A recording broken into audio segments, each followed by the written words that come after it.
नमस्कार दोस्तों। कल हमने जीवों में जनन के ऑब्जेक्टिव प्रश्नों को किया था और आज उसके सब्जेक्टिव प्रश्नों को देखेंगे। तो स्टार्ट करते हैं हम लोग आज का सेशन। क्वेश्चन नंबर 1 है, जीवों में जनन क्यों अनिवार्य है? जीवों में जनन क्यों अनिवार्य है, इसको आप लोग समझ लेंगे तो इसको आराम से आप लोग अपने से लिख सकते हैं। तो ध्यान से सुनिएगा।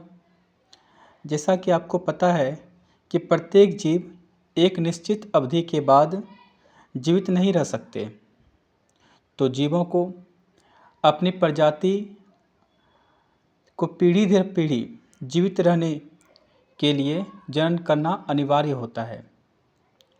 उन्हें अपनी प्रजाति को अस्तित्व में रखने के लिए जनन करना अनिवार्य होता है, इसलिए जीवों में जनन आवश्यक होता है या अनिवार्य होता है।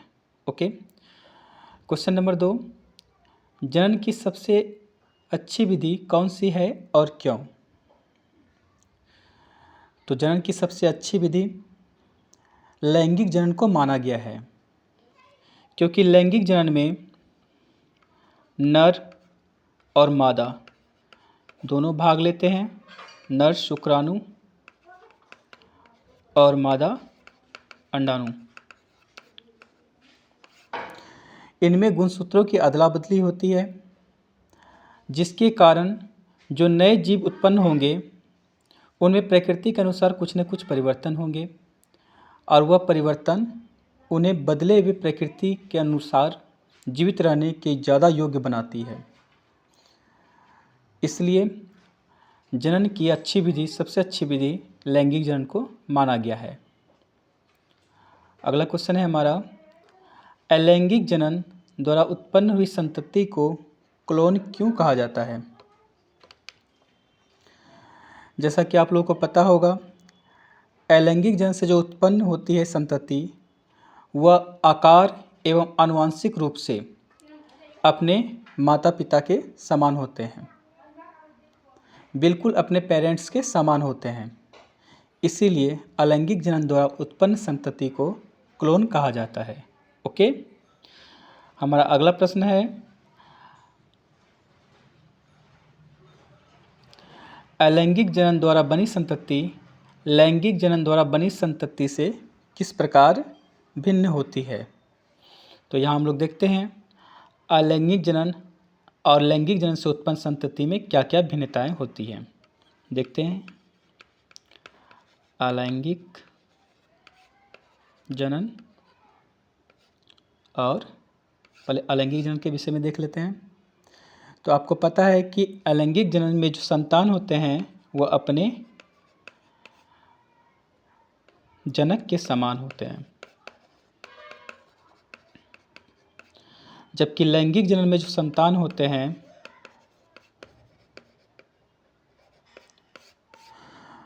वह अपने जनक के समान नहीं होते हैं, उनमें कुछ न कुछ भिन्नताएं आती है।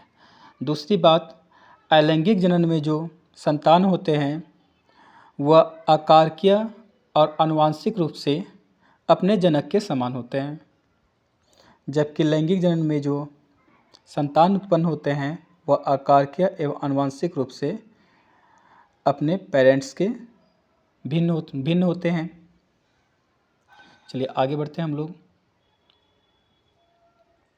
बाह्य निषेचन क्या है, इसकी क्या हानियां हैं?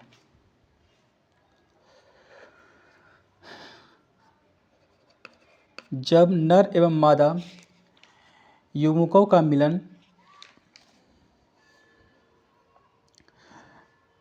शरीर के बाहर होता है तो उसे बाह्य निषेचन कहा जाता है। जैसे कि शैवालों, मछलियों एवं उभयचरों में नर युग्मक एवं मादा युग्मक का संयोजन शरीर के बाहर जल के ऊपर होता है। ओके। अब देखिए इसकी हानियां क्या है। इसमें जो होता है, इसमें युग्मकों को संयोजन के अवसर कम प्राप्त होते हैं। इसमें युग्मक जो होते हैं, नर युग्मक एवं मादा युग्मक, इनमें संयोजन के कम अवसर प्राप्त होते हैं। ये पहला इसका हानि हो गया।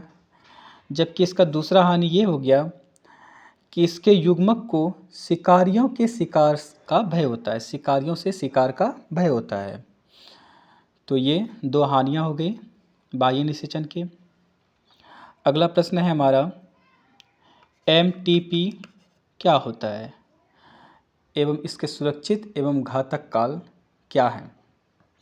तो MTP medical termination of pregnancy, गर्भावस्था से पूर्व गर्भ का समापन एमटीपी कहलाता है। गर्भावस्था, जैसे कि आपको पता है कि गर्भावस्था 9 महीने की होती है, उससे पहले अगर गर्भ को समाप्त किया जाएगा तो उसे एमटीपी कहा जाता है। गर्भावस्था के 3 महीने, गर्भावस्था जो कि 9 महीने का होता है, तो 3 महीने तक एमटीपी कराना बिल्कुल सुरक्षित होता है, कोई इसमें दिक्कत नहीं होती है। लेकिन अगर 6 महीने पूर जाए इसके बाद एमटीपी कराया जाएगा तो जच्चे के साथ जच्चे बच्चे मतलब संतान और माता दोनों को समस्या आ सकती है। ओके, चलिए हमारा अगला क्वेश्चन है, कायिक जनन से आप क्या समझते हैं। तो कायिक जनन जो होता है यह पौधों में होता है। पौधे के शरीर के किसी भाग से जब नए पौधे का निर्माण होता है तो उसे कायिक जनन बोला जाता है। जैसे आप लोग देखे होंगे ब्रायोफिल्म की पत्तियों से नई पत्तियां होती है, नए पौधे का निर्माण होता है। ब्रायोफिल्म के पत्तियों से नए पौधे का निर्माण होता है। उसी प्रकार आप लोग देखे होंगे आलू के कलियों से नए पौधे का निर्माण होता है। तो ये सब क्या कहलाए, किसके अंतर्गत आएंगी, तो ये सब कायिक जनन के अंतर्गत आएंगे। ये था हमारा आज का सेशन। इसमें जो भी आपको डाउट हो आप लोग कमेंट में लिख दीजिएगा। और ये हमारा शुरुआती प्रयास है। आप लोग जो भी इसमें और भी बेहतर करने के लिए जो भी हो सके अपने कमेंट कीजिएगा, ठीक है, और ताकि वीडियो को और बेहतर तरीके से बनाया जा सके। ठीक है, धन्यवाद, जय माता दी।